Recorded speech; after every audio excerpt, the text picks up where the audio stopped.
On this episode of Citizens, we talk with Elsie Morden, the 24-year-old CEO and founder of the No Time for That Anti-Bullying Society.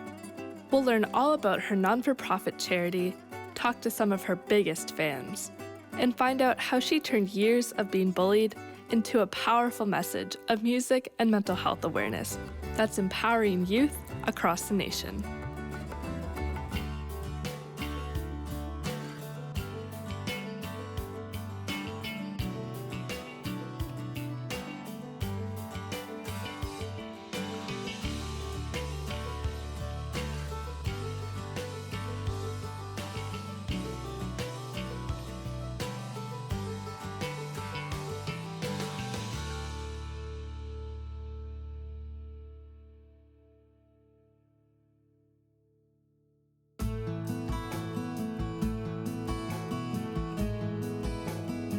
Today, I was in Halifax, Nova Scotia, to find out about the No Time for That Anti-Bullying Society. Founder Elsie Morden started the charity to raise awareness about the ongoing destructive effects of bullying. To learn more about the society and the issues of bullying, I first sat down with the vice chair of the board of directors, Mike. So I've been a professional for about 30 years. I first started, my very first profession was as a teacher, and I taught in high school. The issue of bullying has been around ever since I was a kid. I mean, I've been bullied. I think a lot of us have been bullied. I mean, folks may not admit it, but at some point in your life, even if you're teased or just made fun of by friends or, just joked around, it's a form of bullying. Right. But sadly, what's really scary is the level of intensity in bullying that's happened, especially on social media, where you have that a platform where you can kind of be really brave behind closed doors, but the mean spirit in some of the messages it's gone to a whole new level. So I'm personally concerned that it's becoming an epidemic, but the level of intensity is really concerning me. It's a little bit more than just some hurt feelings. And then when I had the opportunity to hear Elsie's story and the level of bullying she experienced, it really touched on me to make me feel like, you can either just sit back and say, well, that's too bad and do nothing about it, or you can roll up your sleeves and say, well, I want to get involved and I want to do what I can to help spread the message that you're not alone. You're not the only person in the world, that, even though you may feel like you are, and it's not right. And if we work together, maybe we can make a difference and stop it. So I want to be part of that. And I believe Elsie inspired me to believe that we can do something about it. Mm-hmm. Why do you think that Elsie's been so successful with her anti-bullying society and her tours? Well, first of all, she has such passion. And she's coming from, as a first voice. It's not a story that she's talking kind of metaphorically to say, well, I think bullying is bad because it's just not the way people should treat each other. She's speaking from her own experiences. And what I love about her message is, as tragic and as sad as some of the circumstances that she experienced growing up through school, she is sending a message that, one day you can say enough is enough and I'm going to do something about it. It doesn't mean it takes away any less of the pain, or doesn't mean that the experiences are forgotten. But what I think she's trying to do, and what I believe she's trying to do, is she's trying to draw strength from her story. And people relate to stories. I know that's, for me, I can just speak for myself. It was her story that got me involved, because even after when I first introduced myself and we just chatted for a few minutes, and I said, well, let's go for coffee and maybe you can tell me a little bit more about yourself and your charity. Well, within a half an hour of that meeting, I knew that I needed to get involved, because, again, she's somebody who just doesn't want to say, I'm a victim and I'm just going to kind of, feel sad and feel sorry for me. No. Yes, I've been victimized, but I'm going to do something about it, and I want to let you know that you can also do something about it. And I believe we need more people like Elsie to send that message. How does it make you feel knowing that Elsie has been such a voice for young Canadians and young Nova Scotians about the idea surrounding anti-bullying? It makes me really proud. It makes me very proud. It's nice to know that there are young people that have that kind of passion. I believe a lot of young people have a tremendous amount of passion, but sometimes it's that next step. It takes a lot of courage. There's a lot of vulnerability, because in Elsie's case, not only is she excited about sending her message, but every time she shares her message, I'm sure there's a little part of her that has to relive those experiences and that pain.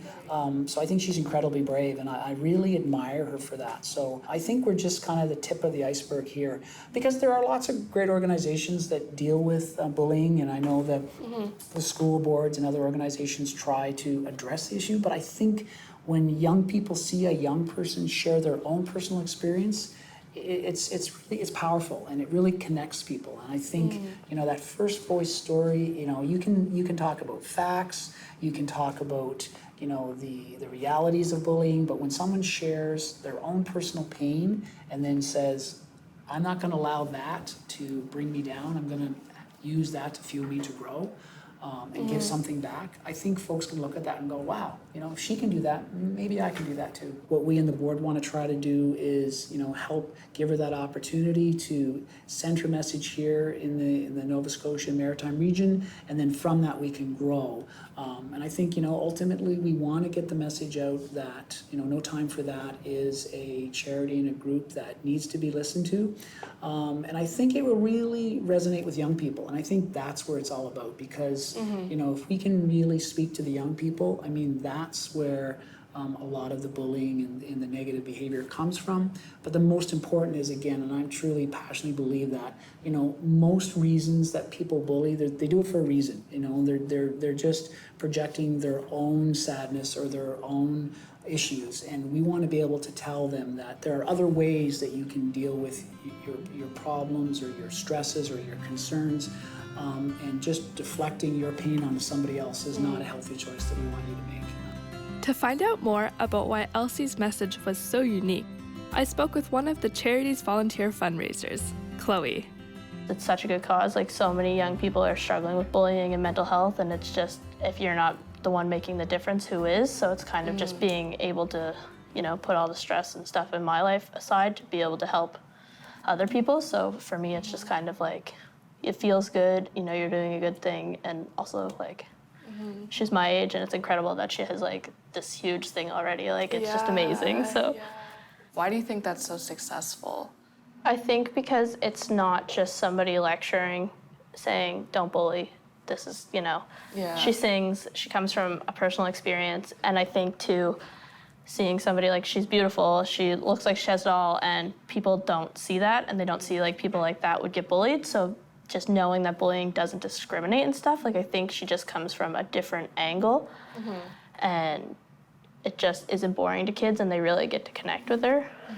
Just that connection piece of being what happened to you, so it can happen to me. And I know a lot of people that do speak on bullying and mental health, sometimes it's not first person perspective, and I think that's really important, so people do know that it is happening to more than just them. But definitely there's still people at 18 struggling with bullying. You get bullied in the workplace, you get bullied in school, it just never stops sometimes. So I think being able to reach that big age gap but early is better, so that they know. Next up on Citizens, we talk to one of Elsie's biggest fans and get a first-hand perspective on how the No Time for That anti-bullying presentation changed her school.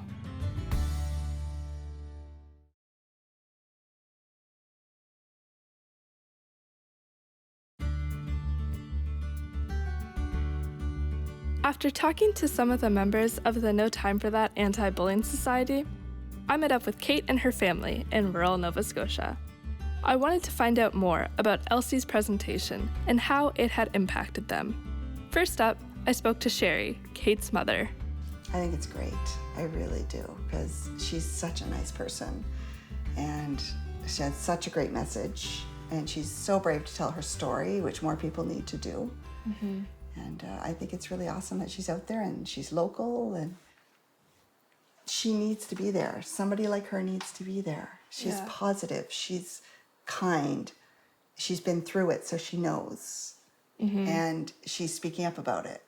And that's what we need to hear. More people need to hear it. They preach anti-bullying in schools every single day, but there are still bullies. Because the kids who aren't bullying get the message, and they're not going to bully anyway. The kids who are going to bully hear the message. They know the words to say, but they're still bullying. So they need somebody to come out and actually tell the story and say, hey, this is how it's impacting me. This is what happened to me. This is how it hurts.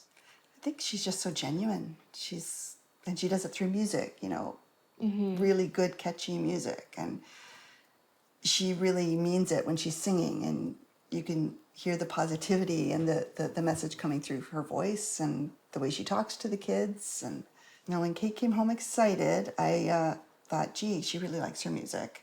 I wonder if there's a CD. So I hopped online and found out there was, and threw out an email. I didn't expect to hear anything, but then I get an answer back from Elsie, who said, yes, you can buy the CDs. She autographed them, wrapped them up for her for Christmas.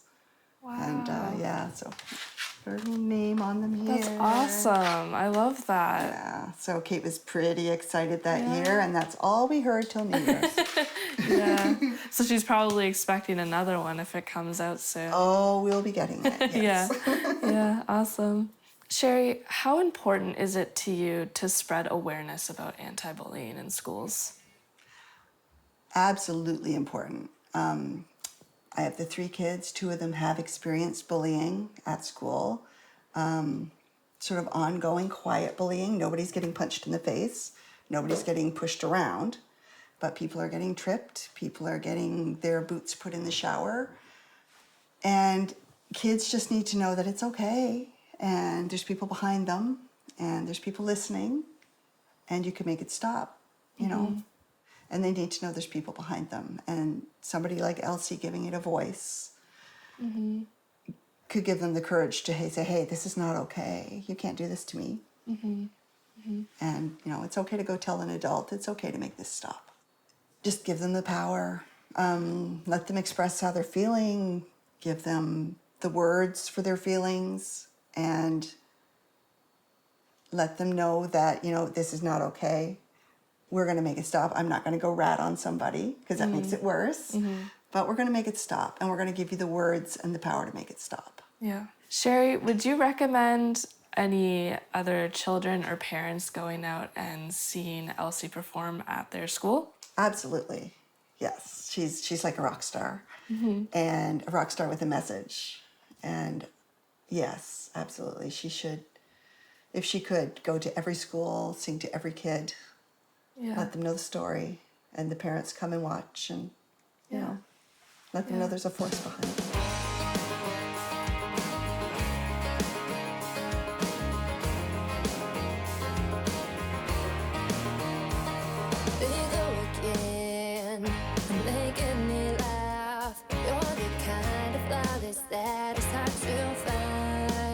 At my school, whenever there's a performance, you always hear people talking about how they'd rather do anything else but go to the important performance or do math. So no one was really excited about it. When she started singing, everyone just went silent, and that never happens.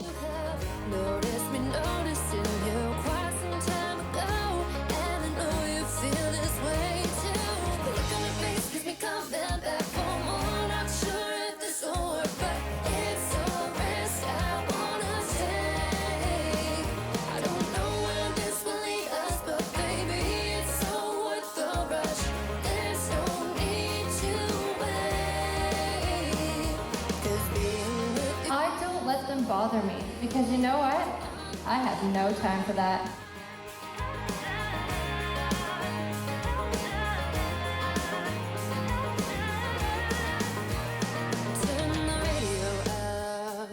My friends and I used to kind of used to be picked on a lot more. But she showed up, and now I feel like my friends and I have more confidence to stand up for ourselves.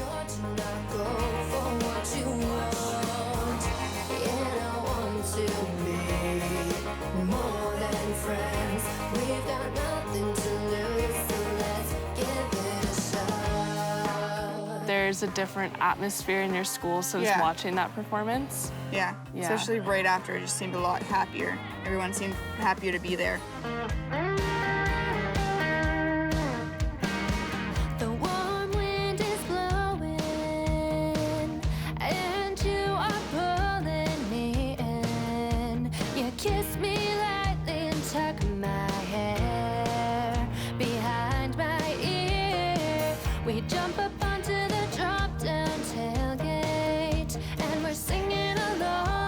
She came to our school and did her songs and stuff, but she's doing a good thing, yeah.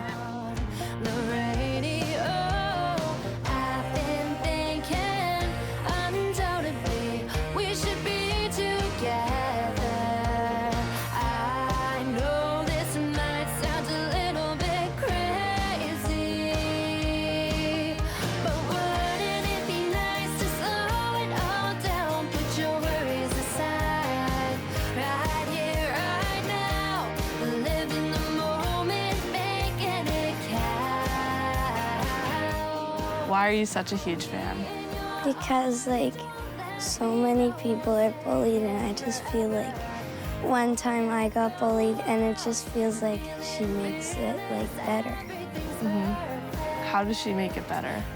Like, her songs kind of make me feel like it's okay, you can do it.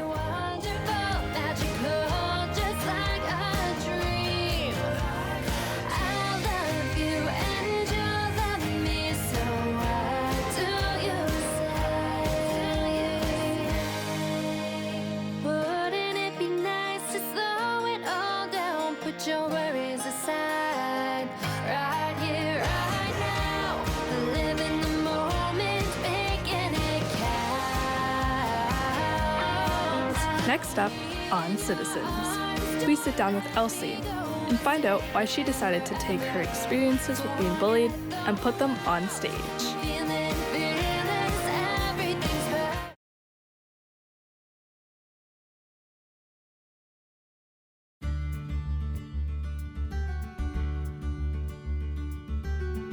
After learning all about Elsie and her charity, the No Time for That Anti-Bullying Society, I was excited to sit down and find out more about her experiences with bullying. So Elsie, could you tell me a little bit about your anti-bullying society? Yeah, for sure. So I actually started doing the work when I was in high school, and I didn't really know what it was going to turn into. It was just something I was very passionate about, wanting to share my story and my songs with other youth to hopefully help and inspire them. So to kind of give you the backstory of why I started doing the work, growing up for me was really, really tough. I went through a lot of hard times. It was things like being left out, being called names, being forced to eat sand, rumors, getting punched in the face, and I was just in a really, really dark place. I really struggled with depression and anxiety, and thankfully music was my outlet and my escape from all of those hard times, and I just started, focusing all of my thoughts and my energy and my emotions into songs and songwriting, and music's so powerful and so healing and so relatable, and music helped me so much, and I wanted to help other people because I realized that there are so many people out there feeling alone, hurt, and misunderstood. And I knew how awful I was feeling, and I didn't want anybody else to feel that way. So I basically put together my story, everything that I'd gone through, the songs that I had written about it. And in my grade 12 year of high school, I started emailing local schools in my rural Manitoba area. I lived in Manitoba at the time. And at first, nobody answered me, and I was completely devastated. But then finally, Treehorn Elementary answered, and they said I could come in and speak to their grade 5 class. I was so excited, and I went in, and it was very informal. I just sat on a desk, told my story, played some songs, and I had students coming up to me afterwards telling me that I was their new inspiration, telling me that they weren't afraid to be themselves anymore, and that they weren't going to pick on that kid anymore, and they didn't realize how hurtful they were even being. And I just realized I had to keep doing what I was doing. So I homeschooled myself for the rest of grade 12, and I started visiting other schools across Manitoba.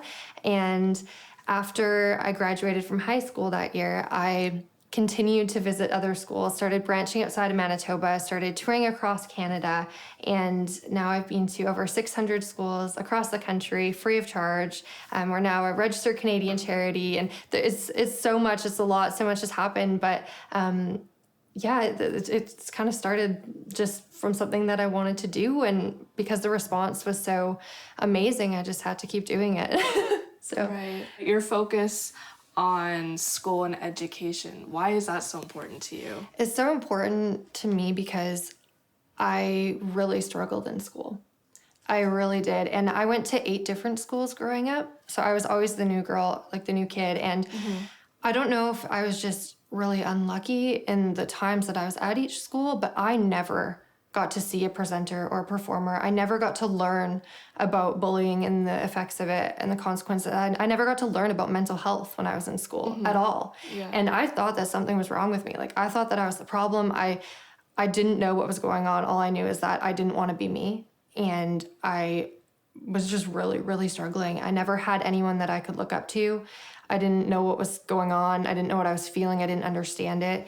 And I when I, started writing the songs about what I'd gone through and wanting to share my story, and when I started visiting other schools talking about this, my goal, and it's still my goal, is to be the inspiration to youth that I never had growing up. And that's why it's so important to me, because I didn't want to be around for a very long time.